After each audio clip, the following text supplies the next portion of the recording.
जय हिंद साथियों, सभी को नमस्कार। एक अनदर वीडियो लेकर आया हूँ और आज बात करूँगा लेटर 12th स्टैंडर्ड के जो भी विद्यार्थी मेरा चैनल देख रहे हैं उनसे रिक्वेस्ट है कि पूरा वीडियो जरूर वॉच कीजिएगा। लेटर का आपको फॉर्मेट प्लस कुछ अनाउंसमेंट इंग्लिश से रिलेटेड करने वाला हूँ, तो पूरा वीडियो जरूर वॉच कीजिएगा, जिससे कि आपके जो मेरे को पता है हिंदी मीडियम के विद्यार्थी और राजस्थान में इंग्लिश का एक मतलब विद्यार्थियों में इतना क्रेज नहीं है, मतलब इतने इंग्लिश मतलब वो इंग्लिश से भागते हैं और या फिर वो उनको इंग्लिश से डर लगता है कि इंग्लिश हमें आती नहीं, लेकिन उनके अंदर इंग्लिश इतनी है कि उन्होंने 11 से 12 साल होने वाले अभी उन्होंने इंग्लिश पढ़ते आ रहे हैं और पेपर भी देते आ रहे हैं। तो आपको इंग्लिश से भागने की नहीं है, आप इंग्लिश को एक पकड़ से मजबूत करने की है, जिससे कि आपके नंबर है 12th में इस बार एक अच्छे मार्क्स के साथ उत्तीर्ण हो, ऐसी आशा है। अगर आप वीडियो नए आए हैं तो प्लीज चैनल को सब्सक्राइब कीजिए और बेल आइकन का घंटा दबाना ना भूलिएगा। लाइक शेयर कमेंट कीजिए, अपने दोस्तों के साथ शेयर जरूर कीजिएगा, क्योंकि हम इस साल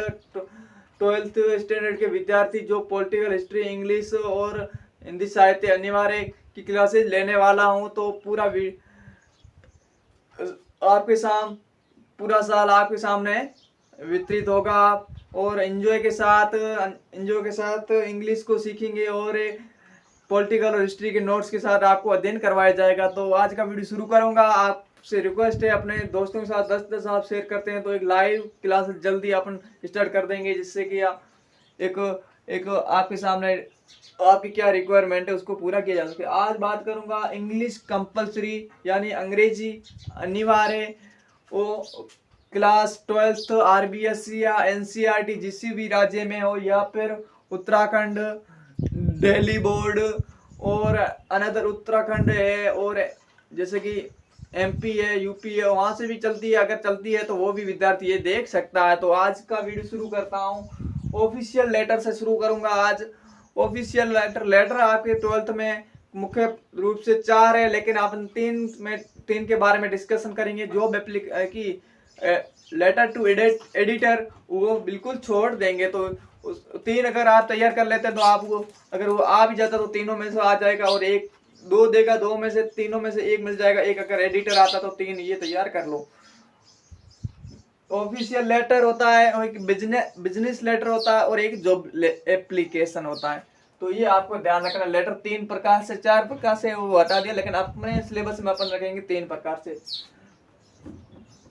देखें तो फॉर्मेट इसका पहले मैंने कम्युनिकेशन, मेरा मुद्दा तो कम्युनिकेशन था, लेकिन बाद में मैंने डिस्कशन किया कि पहले लेटर किस फॉर्मेट तो दे, इनको फॉर्मेट तो दे कि लेटर का आखिरकार फॉर्मेट क्या होता है। अगर फॉर्मेट ही नहीं पता सीधा कम्युनिकेशन दूंगा तो उसमें फायदा नहीं। कम्युनिकेशन आपके लिए बेस्ट होने वाला है। आपके लिए आप मान के चलो 4th आउट ऑफ 4 लेना चाहते हैं तो आपके सामने मैं कहता हूँ 4th आउट ऑफ 4 कम्युनिकेशन आपको इतना अच्छा लिखाऊंगा, इतना बेहतर से बेहतर कि आप एग्जाम में लेके आना 4 में से 4 नंबर लेके आएंगे, कोई गलती नहीं होने दूंगा। ये मेरी एक डिमांड है आपके सामने। अगर आपसे एक मैं रिक्वेस्ट करता हूँ, ये कम्युनिकेशन तभी लाऊंगा जब आप थोड़ा बहुत मतलब मेरे चैनल को आगे बढ़ाते हैं, अपने दोस्तों को शेयर करते हैं, जिससे कि मेरे को मतलब एक एप्रिसिएट मिल सके कि हाँ विद्यार्थी मेरे से जुड़ रहे हैं। तो आपको ये करना है पहला काम। और आज का शुरू करता हूँ video. Name and address of the sender. ये क्या है कि जो पत्र लिखने वाला है होता है उसका नाम और एड्रेस, उसका पता यहाँ पर लिखा जाता है। जैसे कि पता क्या लिखेंगे, जैसे कि पहले उसका नाम खुद का मतलब अपन का नाम लिखेंगे, जिसकी पोस्ट का नहीं, पोस्ट का तो अलग आता है, वो designation name address of the addresses, ये तो अलग होता है। लेकिन ये होगा ये अपन का पता लिखेंगे, अपन का। जैसे कि सबसे पहले इकाई होती है नाम लिखना। नाम या तो पेपर में दिया होगा, अदरवाइज नहीं दिया है तो आप खुद से लिख सकते हैं। जैसे कि मैंने लिखा नेमाराम, ये कहाँ से सबसे उसके बाद छोटी इकाई है उसका मतलब कॉलोनी, जैसे कि A121 बापू नगर जयपुर। ये बी आपको स्मॉल नहीं रखना, कैपिटल रखना, और ये भी कैपिटल है, स्मॉल नहीं कैपिटल रखना है। और ये बापू नगर जयपुर, और जयपुर लिख दिया, नीचे लिख दिया राजस्थान। ठीक है, तो इस प्रकार से ये आपका ये हो गया। आगे देखें दूसरा पॉइंट रहेगा, वो रहेगा एड्रेस का। क्लास थोड़ी लंबी होगी लेकिन धैर्य बना के रखिएगा, कुछ न कुछ आपको मिलेगा। मैं कहता हूँ आपको अगर नंबर 4 लेने हैं तो वीडियो पूरा वो जरूर कीजिए। जो भी विद्यार्थी अभिभावक देख रहे हैं तो अपने बच्चों को जरूर जोड़िएगा। जैसे कि डेट में बात करें तो डेट आप इस प्रकार से लिख सकते हैं, जैसे कि मैंने लिखा 12 मई 2022, अदरवाइज इस प्रकार से लिख सकते हैं, या फिर यहाँ पर कॉमा लगा के, जैसे यहाँ पर ये लगा के 12 मई 2022, दोनों प्रकार से लिखी जा सकती है। आगे बात करूं, तीसरा पॉइंट है डेजिग्नेशन या फिर name address of the addresses, यानी पत्र जो लिखता है उसके पद का नाम है वो आपको यहाँ पर लिखना है और पता यहाँ पर लिखना है। जैसे कि द हेड मास्टर, उसका द हेड पोस्ट मास्टर उसका पद है हेड मास्टर, कहाँ का है? जयपुर का है, जयपुर राजस्थान। तो ये हो गया, ये डेजिग्नेशन है, यहाँ से आपको बतानी है। ये आपको कहाँ मिलेगा? ये मिलेगा आपको पर्सन के अंदर, जो ये पदाधिकारी है, ये पता हो, ये आपको जो पर्सन आपको दिया मतलब पेपर में दिया जाएगा उसमें मिल जाएगा। आगे बात करूं, तीसरा पॉइंट है, तीसरा हो गया आपका, और चौथा पॉइंट है सैल्यूटेशन। सैल्यूटेशन में आपको क्या लिखना है? सैल्यूटेशन में आप लिख सकते हैं, सैल्यूटेशन का मतलब होता है संबोधन। क्या? संबोधन। इसमें आप लिख सकते हैं डियर सर या फिर डियर मैडम, कोई भी लिख सकते हैं। अगर आप अदरवाइज दोनों लिख के आते हैं तो आपके लिए, आपको तो पता नहीं है कि सामने वाले सर है या फिर मैडम, तो आपको क्या करना है? ये लिखना डियर सर या मैडम। आपको क्या करना है कि ये विशेष ध्यान रखना है। अदरवाइज जैसे कि सब्जेक्ट ऊपर भी लिखा जा सकता है, अगर आप सब्जेक्ट ऊपर लिखते हैं और डियर सर नीचे लिख सकते तो वो उसमें भी कोई समस्या नहीं है। तो ये आपके लिए विशेष ध्यान रखना है। आगे देखता हूं तो यहाँ सब्जेक्ट है, पांचवा टॉपिक आपकी है सब्जेक्ट। सब्जेक्ट में आप लिख सकते हैं एक कंप्लेंट अबाउट, उसके बाद जो कंप्लेंट होगी वो आपको बतानी है। ऑफिशियल लेटर की बात कर रहा हूँ, ऑफिशियल।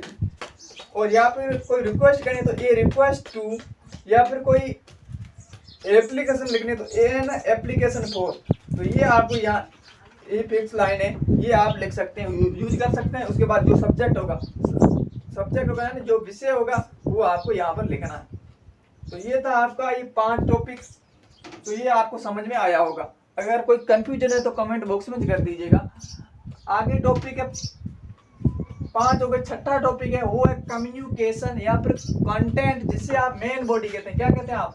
जिसे मेन बॉडी कहते हैं आप, मेन बॉडी, ठीक है, जिसे आप मेन बॉडी कहते हैं, मुख्य भाग। इसका कम्युनिकेशन का मतलब होता है मुख्य भाग, जो क्या। और सबसे ज्यादा प्रॉब्लम विद्यार्थियों के यहाँ आती है, क्योंकि यहाँ पर उनको लेटर, मैं कहता हूँ आप कोई गाइड से पढ़ रहे हैं, मैं किसी गाइड का नाम नहीं लूंगा, अगर पढ़ रहे हैं तो उसमें बहुत सारे हैं, मतलब लेटर का कोई फिक्स फॉर्मेट भी नहीं है, और बहुत सारा 10, 15, 20, 25।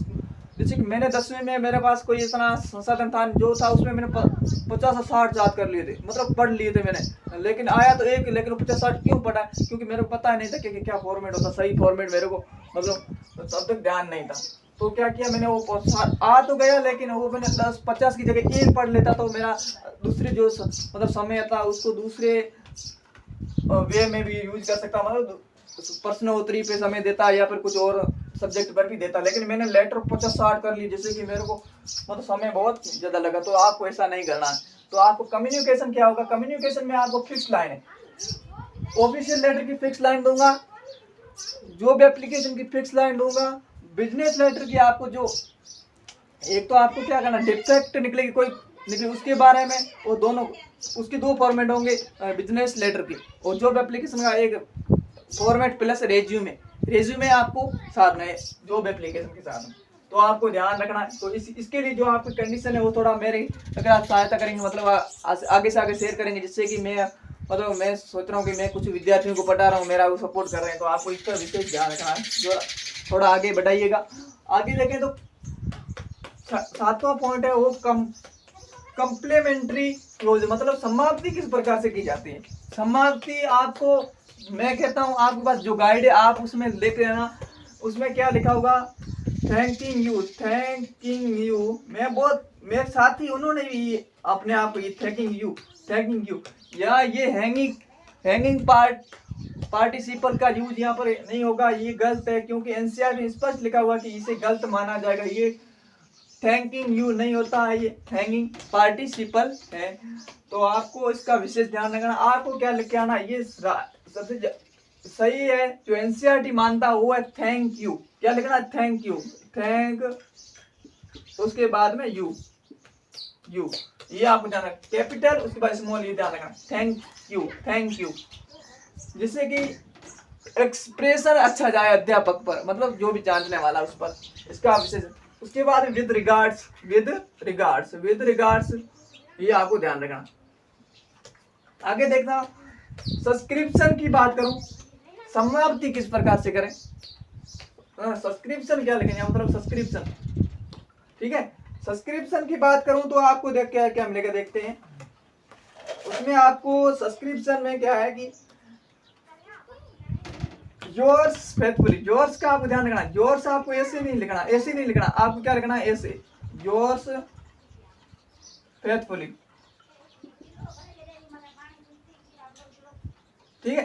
ये इस प्रकार से लिखना है, ध्यान रखना। ये इस प्रकार से नहीं लिख के आना है आपको। मैंने बहुत सारे विद्यार्थियों को इस प्रकार से या फिर इस प्रकार से लिख के आते हैं, तो ये आपको विशेषकर इसमें सबसे मिस्टेक इसमें होती है। और दूसरा होता है थैंकिंग यू लिख के आते हैं, जो ये नहीं लिखना, आपको विशेष ध्यान रखना है। आपने कहा, मैं कहता हूँ कुछ न कुछ आपके लिए नॉलेजेबल होने वाली है, क्योंकि मैं देता हूँ कंटेंट ऐसा दूंगा, क्योंकि मेरे अध्यापक ने मेरे को इतना ऐसा सिखाया कि मैं सामने वाले भी कोई भी शिक्षा दूं तो अच्छी दूंगा, लेकिन गलत मार्गदर्शन नहीं करूंगा। जो मेरे को आ रहा है बेहतर से बेहतर कंटेंट दूंगा, क्योंकि मेरे अध्यापक और मेरे गुरुजनों ने मेरे को बेस्ट से बेस्ट दिया है। उन सभी को मेरा धन्यवाद, क्योंकि मेरे को यहाँ तक उनका हाथ है। आगे बात करें सब्सक्रिप्शन की, मैंने लिख लिया।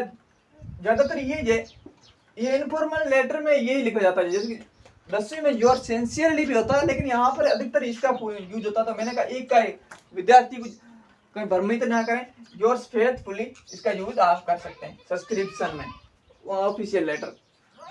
और आगे देखें सिग्नेचर करना आपको जरूरी है, सेंडर के सिग्नेचर होना बहुत जरूरी है। जैसे कि आपके यहाँ पर इनके है, देखते हैं ये जो है नेम आराम, इसके आपको नेम आराम, ये उसको सिग्नेचर कीजिए, उसके बाद फुल नाम लिख देना। तो इस प्रकार से इसमें क्या है, लेटर में एक तो डेट होना कंपलसरी है, दूसरे सिग्नेचर होना कंपलसरी है। दो पार्ट ऐसे हैं जो होना कंपलसरी है, तो आपको इसका विशेष ध्यान रखना है। जल्दी में ऑफिशियल लेटर की जॉब एप्लीकेशन की फिक्स लाइन है, पहले जॉब एप्लीकेशन का फॉर्मेट लाऊंगा, उसके बाद फिक्स लाइन है। इसका मैंने फॉर्मेट बता दिया ऑफिशियल लेटर का। ऑफिशियल लेटर की फिक्स लाइन आने वाली कंप्लेंट से रिगार्डिंग, जो आपके सोशल कंप्लेंट होती है, मतलब सामाजिक जो मुद्दे होते हैं उस पर, तो आपको ध्यान रखना। जैसे कि लाउड स्पीकर है, जो स्कूल मतलब बोर्ड के एग्जाम होते हैं तब, और कुछ मतलब स्ट्रीट मतलब गलियों में गंदगी से वो भरी गई है, उसके संबंध में ऐसे कुछ मतलब फिक्स लाइन आपको बता दूंगा। और कम्युनिकेशन, इसका कम्युनिकेशन आपको तैयार करा दूंगा। 4 सबसे राजस्थान के विद्यार्थियों को सबसे मतलब विद्यार्थियों इंग्लिश के मीडियम वालों तो नहीं समझा, लेकिन हिंदी मीडियम वालों के लिए इंग्लिश एक मतलब कठिन उनकी लगती है, क्योंकि उन्होंने शुरू से हिंदी मीडियम से रहे और इंग्लिश को उन्होंने इतना तवज्जो दिया नहीं। लेकिन अब इंग्लिश का एक क्रेज है, तो आप सभी को इस वीडियो के माध्यम से यही कहना चाहता हूँ, जुड़िए जरूर, क्योंकि आपको बेस्ट से बेस्ट दूंगा, कोई आपके साथ कॉम्प्रोमाइज नहीं करूंगा, क्योंकि एक विद्यार्थी की भावना को मैं समझता हूँ। और ऐसे लेटेस्ट वीडियो अपडेट यहाँ से मिलती रहती है। अगर आप मेरे चैनल पर नए हैं तो पुनः कहूँगा सब्सक्राइब कीजिए, बेल आइकन का घंटा दबाना ना भूलिएगा, लाइक शेयर कमेंट कीजिए। यहाँ पर कुछ अगर कमी रही है तो मैं सोचता हूँ कमी तो नहीं रही है, फिर भी अपना फीडबैक देना मेरे लिए महत्वपूर्ण होगा। अपना फीडबैक जरूर दें, अपने दोस्तों के साथ शेयर करें। 10-10 के साथ करवाते हैं तो आपकी एक कृपा होगी मेरे पर, क्योंकि मैं एक आपके हित में कर रहा हूँ, तो आपका इतना कर्तव्य बनता है कि आप इतना तो कर ही सकते हैं। तो मैं ऐसी आशा करता हूँ, और मिलूंगा नेक्स्ट वीडियो में नेक्स्ट टॉपिक के साथ। वंदे मातरम, जय हिंद।